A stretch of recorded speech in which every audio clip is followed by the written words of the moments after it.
Assalamualaikum warahmatullahi wabarakatuh. Salam sejahtera, Om Swastiastu, Namo Buddhaya. Salam kebajikan. Alhamdulillahirabbil alamin. Assalatu wassalamu ala asyrafil anbiya wal mursalin Sayyidina Muhammadin wa ala alihi washabihi ajmain. Amin amma ba'du.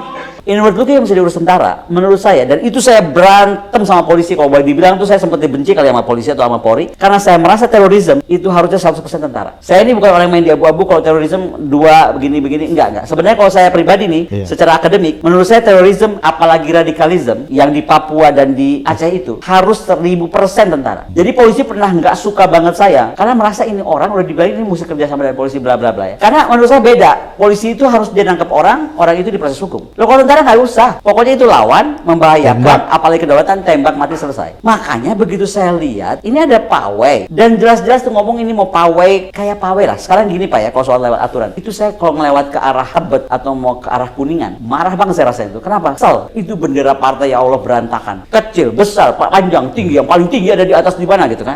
Nggak berantakan. Kita kalau di luar kan tahu Pak ya, nggak gitu suasananya. Gambar, ya ampun, rumah-rumah pemenangan itu Pak, dari gambarnya presiden calonnya segede rumah sampai kecil, pokoknya Messi gitu. Padahal saya tahu betul tuh kalau dalam aturan normal itu nggak boleh. Ya melanggar semua. Saya naruh foto saya di jalan begini aja udah mesti bayar berapa, betul nggak billboard? Tapi ini kan pesta demokrasi. That's what happened with the Bronx Motor. Mereka ini kan muncul, memang ada dan nyebelin. Tapi pada saat lagi pesta demokrasi, saya mau tanya, rakyat bawah tuh punya apa? Di pesantren di mana juga orang kalau ada perayaan kan pakai brang-breng motor itu. Euforianya itu diwujudkan dengan itu. Saya bukan mendukung pasukan motor brong, bukan. Ini juga jangan salah dimengerti. Tapi ini sedang dalam rangka, ini sedang ada pawai atau sedang ada kampanye, tahu-tahu keluarlah 15 orang dari satuan. Kalau kita tahu tentara, itu nggak mungkin Pak kalau nggak ada perintah. Jadi nggak mungkin itu accident ya? Kalau tentara mau emosian Pak, susah dong. Ini semua udah berantakan. Jadi ya dulu, bukan accident tapi itu skenario ya? Itu yang ngomong Pak Sahabat ya. Saya cuma bilang, itu pasti ada perintah, udah gitu aja. Terus saya nonton Rossi. Saya nggak cukup dekat sama Pak Maruri, tapi saya berapa kali ketemu. Kok Pak Maruri malah seolah-olah nih membenarkan apanya? Saya tolong kasih saya ilmu kalau ilmu saya masih kurang. Di mananya? Kan yang ngomong itu Dandinnya. Lalu lintas kan, dia sebut kata satu lalu lintas, itu dari mulutnya ya. Artinya kalau lalu lintas jelas polisi. Alasan kedua, saya menjaga ketertiban masyarakat yang terganggu dengan kebisingan. Ini kan polisi suara. Itu urusannya KLHK. Ada peraturan menteri tentang itu. Jadi menurut saya, Mbok, ya udahlah. Kalau salah itu diadmit aja salah. Udah lu jangan bikin pembenaran yang bikin orang makin merasa, loh kamu tahu tupoksimu nggak sih? Kan begitu jadinya. Karena kan tadi saya pengen tentara itu tentara yang hebat, yang powerful, yang untuk dipersiapkan menghadapi ancaman nyata buat kedaulatan. Makanya sampai saya ledekin kan, apakah kemudian sekarang gara-gara knalpot brong ini sudah mengancam kedaulatan? Kalau mengancam kedaulatan, hajar tempat-tempat dibuatnya knalpot itu dong, bukan cuma orang yang sedang menggunakan knalpot. Mereka ada karena ada pencipta. Karena solusi tentara itu harus ke apa kita bilangnya tuh center of gravity. Kalau istilah perang kita itu, you have to hit the center of gravity gitu. Ya center of gravity-nya dong. Tapi kalau itu juga masih saya salah, sekali lagi kalau saya salah, ya sudah, mulai besok kalau siapapun presiden yang jadi, kita dorong perubahan operasi militer selain perang. Tentara ini kan tugasnya cuma 2, operasi militer perang dan operasi militer selain perang. Ada 14, termasuk melindungi VVIP, melindungi Ofitnas, masuk situ, membantu jika ada bencana. Tapi nomor 1, nomor 2 itu radikalisme, terorisme. 14, kita bikin tambah 1, menghapus atau menghajar knalpot brong. Kan it's very painful. Apalagi ini hanya untuk angkatan darat. Kalau saya nggak lihat angkatan lain menghajar-hajar juga begitu kan. Kurang paham atau ada perintah untuk melanggar tupoksi, saya juga nggak ngerti ya. Maksud saya, come on lah gitu. Apalagi disusul kemudian bunga datang berdatangan gitu kan, dan lain-lain lah. Tapi juga nggak selesai muncul di Manado itu rombongan jenazah. Apapun ceritanya Pak, kebetulan yang kena kok merah terus itu sekarang kalau yang kena merah terus kebetulan nggak? Nggak mungkin ada yang kebetulan gitu. Nah, karena gini ya, seperti saya bilang, saya itu kalau rada gaul. Jadi sosmed saya itu aktif ya.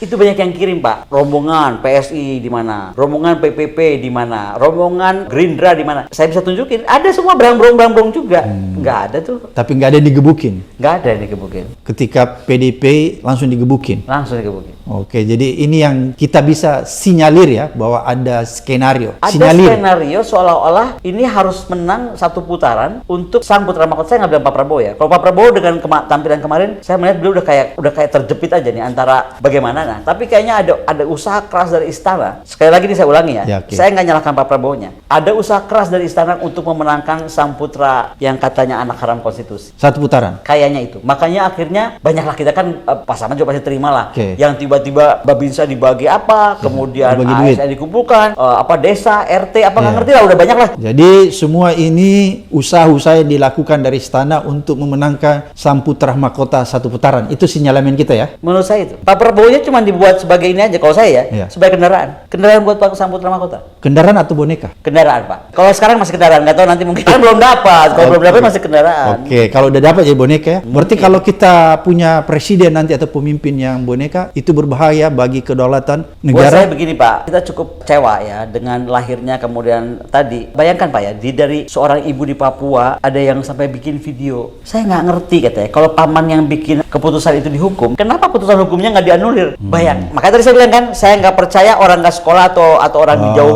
pelosok itu nggak ngerti Pak. They understand. Mereka nggak buta, mereka nggak tuli. Cuman mereka mungkin suaranya belum terdengar aja. Tapi bahwa suara batinnya sampai Pak. Buktinya contoh tadi ibu-ibu di Papua yang dengan menyesal dia bilang saya tuh bela Pak Jokowi loh, tapi saya nggak terima begini caranya. Nah, Jadi mereka lebih memilih diam ya. Banyaknya Silent memilih ya, silent. Saya ingin garis bawahi bahwa Ibu katakan bahwa saya tidak percaya analisa tentang masalah pendidikan itu ya. Jadi saya tetap percaya bahwa masyarakat Indonesia itu mengerti semua setelah melihat debat dan lain-lain sebagainya. banyak yang mengerti. Banyak mengerti. Kalaupun tidak mengerti, mungkin banyak dibombardir dengan doktrin atau ancaman mungkin juga yang membuat mereka ya tertekan. Tapi orang banyak bilang ini, Bu Kony banyak banget dengan bilang ini, ngapain sih Bu Kony masih begini terus? Yakin deh Pak, Bu, ini pasti menang satu putaran. Ini selalu hasil survei. Saya bilang ya mau survei kan, kalau survei itu kan siapa yang pesan juga bisa diatur-atur Iya, aja. iya, Sebenarnya mohon maaf ya. Iya. Dan kalau dari dulu aja setahu saya Pak Prabowo sih kalau di survei selalu keren. Apalagi di eranya Dek Gibran ini. Kayaknya terus-terusan aja di atas terus, apapun yang terjadi di atas terus gitu kan. Well, kita lihat aja pada saat nanti. Narasinya Ibu Kony, Dek Gibran dulu bocil, sekarang sudah pakai istilah Dek, sudah sahabat ini kayaknya. Dek Gibran tuh pengen nunjukin aja, I have authority to tell you gitu. Kalau ada salah sebenarnya dengan, atau at least listen to me. Kan begitu. Bu Kony, tadi kalau kita lihat kalau orang-orang itu ternyata paham, kan saya bisa mengidentifikasi bahwa ketika dia menonton debat, maka yang akan dia pilih itu antara Ganjar dan Anies. Oleh karena itu, Kalau dari debat kemarin iya, ya? ya, kalau penonton itu punya nalar yang bagus, maka Kalau dari debat kemarin saya yakin betul yang akan maju ke pentas itu Ganjar dan Anies. iya, makanya saya ingin menjelaskan lebih jauh bahwa kalau itu yang kita lihat, maka kita bisa menganalisa bahwa Pak Prabowo nggak masuk. Kalau hasil debat nih, kalau masyarakat itu sudah mengerti semua, akal sehatnya bermain, kecerdasannya sudah mulai terukur, maka yang akan tampil di babak kedua adalah Ganjar dan Anies. Dan kemungkinan besar mungkin kalau Ibu Kony yang menganalisa lebih jauh, mungkin Ganjar yang menang. Berdasarkan tadi Ibu Kony katakan ya, hasil debat itu kan seperti kalau kita merujuk Kompas bahwa yang unggul adalah Ganjar. Kalau misalnya ternyata nanti yang kita prediksikan berdasarkan analisis intelektualitas kita, bukan meramal, lagi-lagi bukan meramal. Kalau meramal itu kan tidak ada pijakan ilmu pengetahuannya, tapi kalau analisis ada pijakan ilmu pengetahuannya. Tapi ternyata nanti hasilnya tidak seperti yang tadi kita analisis, apakah itu semakin meyakinkan Ibu Kony bahwa terjadi kecurangan yang masif? Kalau itu saya masih jauh, saya nggak bisa prediksi karena belum lihat lebih jauh ya. Oke. Tetapi kalau tadi lihat rentetan peristiwa beberapa waktu terakhir ini, Oke. mungkin warning saya cuma satu aja. Kalau ini diteruskan, belum tentu akan survive lama pemerintahan itu. Karena tadi saya bilang, rakyat itu akhirnya bisa melihat kok dan bisa tahu bahwa kita tuh perlu leaders yang betul-betul punya kemampuan sebagai leaders, punya kekuatan sebagai leaders, punya stamina sebagai leaders, punya wawasan sebagai leaders. Jadi saya kalaupun bisa menang dengan apapun itu, dengan cara apapun, pasti nggak akan bertahan lama. Nggak. Jangan salah Pak Samad. Mungkin lain kalau statusnya Dek Gibran masuk sebagai cawapres itu bukan anak haram konstitusi. Kalau itu bisa. tidak melanggar etika ya. Tapi kalau sekarang saya khawatir, walaupun misalnya tadi dengan yang Pak Samad bilang, bisa saja, tapi menurut saya akan ada dentuman besar. Dentuman besar ya. Ya. Dan itu akan kita bisa lihat bahwa pemerintahan itu tidak berjalan lama ya. Tidak akan. Tidak lewat dari setahun. Saya sih bisa ngomong apa adanya ya. Ya. Ketika saya ketemu Pak Rosan misalnya, saya bilang begini, Pak Rosan, ini kira-kira gimana nih pemerintahan ke depan kan? Ya beliau sampaikanlah satu periode waktu. Kan saya bilang, saya concern terhadap kesehatan Pak Prabowo, semoga Pak Prabowo sehat. Tapi kalau tidak gimana? Kita harus ngomong segala kemungkinan ya. Kemungkinan baik terburuknya, pasti, yang terburuknya. tapi terburuk harus dibahas. Lalu beliau menyatakan satu tenggang waktu. Saya nggak boleh bocorkan lah, ini secara etika nggak boleh. Tapi beliau menyatakan bahwa sepertinya akan sekian waktu gitu kan. Oke, aku bilang kalau gitu. Tapi pertanyaan saya ke Pak Rosan dong. Tapi gini Pak Rosan ya, aku bilang, Ibu Megawati Soekarno Putri yang melahirkan presiden, anak-anaknya juga menjadi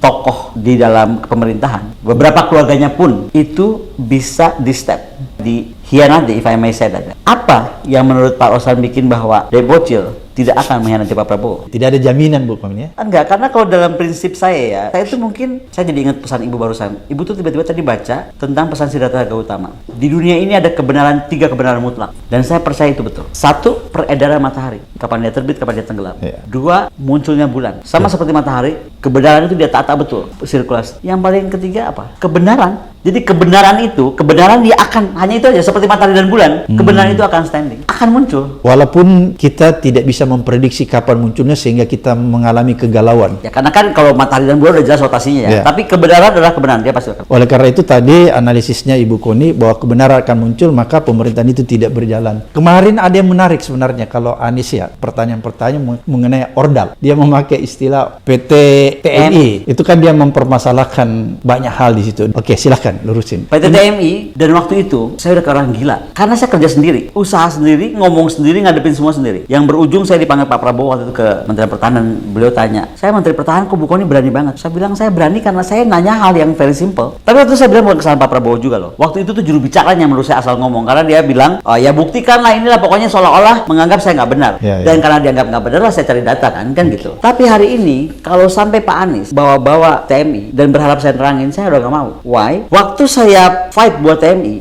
itu yang angka yang beredar itu 17,60 triliun, Pak. Saya harus telepon, selain data saya cari sendiri, saya harus telepon Pak Soeharto Mono Arfa, Menteri Bappenas. Dan saya nggak bisa lupa tuh Pak Soeharto kalimatnya, karena yang taunya segini kok jadi segitu. Jadi sampai spontannya, iya. So I've been there, I was there ya. Belum lagi ada yang ngancam, belum lagi yang ini itu, belum lagi udah saya nggak suka cerita apapun itu, tapi I face it everything alone. Dan sejak detik itu, Pak, saya nggak pernah pakai driver. That's why aku selalu bawa mobil sendiri. Kalau nggak bawa mobil kakakku. Menjaga kemungkinan. Been there was there. Jelas banget kan itu. Jadi saya sangat menjaga itu. Jadi kalau ada waktu itu kalau saya tanya kenapa nggak mau ngomong sekarang, bukti udah saya kasih semua. Dan kenapa baru 2 tahun orang tertarik, which is dalam 2 tahun itu semua udah bisa hilang. Untuk bahas TMI-nya nggak mau saya. Karena waktu itu sudah di puncaknya adalah saya menemui Pak Prabowo, saya didampingi oleh Pak Dasko, saya didampingi oleh Pak Sahroni, karena waktu itu tuduhannya. Nah ini jeleknya negeri ini. Waktu itu saya di Dewan Pakar Nasdem, dan sebagai anggota Dewan Pakar saya itu bukan anggota partai. SK saya itu khusus analis pertahanan atau akademisi yang diminta masuk ke sana. Waktu itu ketika dan sifatnya tidak permanen, tidak permanen. Waktu saya bersuara, oh ini pesanan Nasdem. Jadi orang tuh di sini cenderung bukan apa yang sedang saya bahas yang dibahas, bukan apa yang diungkapkan, bukan apa materinya, tapi siapa yang membawa materi.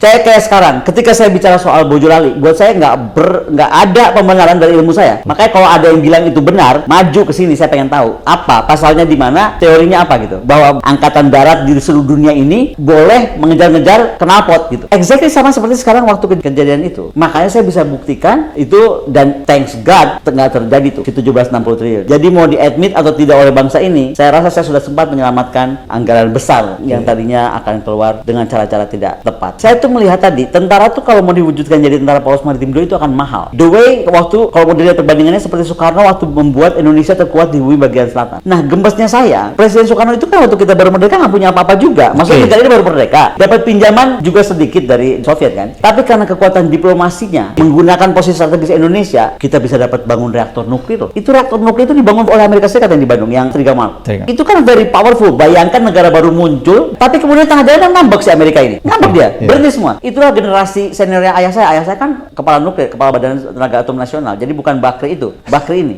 dikirim ke Rusia, dan Rusia yang bantu meneruskan. Sekarang kita bisa bayangin nggak, reaktor atomnya dibangun oleh Amerika, pinternya diplomasinya Presiden Soekarno dan kawan-kawan waktu itu, kita bisa teruskan. Demikian juga alat persenjataan kita. Makanya kita terkuat menjadi pasukan angkatan bersenjata terkuat di bumi bagian selatan. Bayangin negara baru lahir punya bomber. Ya, pokoknya punya apa yang sebenarnya Rusia tidak pernah berikan kepada siapapun. Dan menurut saya itu kekuatan diplomasi. Bukan cuma semata kekuatan mampu hutang, mampu pinjam, atau kekuatan APBN. Saat ini menjadi saksi bagaimana pidato Bung Karno selalu menggetarkan. Dedication of life disampaikan di sini, mengajarkan kita agar bisa mengabdi pada bangsa dan negara. Hari ini kita meneguhkan hati, bekerja keras dengan api semangat yang tak pernah padam, menangkan PDI Perjuangan dan calon presiden PDI Perjuangan Ganjar Pranowo. Semoga Allah senantiasa menuntun kita di jalan yang diridhoinya. Aku qouli hadza, astaghfirullah li wa lakum. Wassalamualaikum warahmatullahi wabarakatuh. kasih.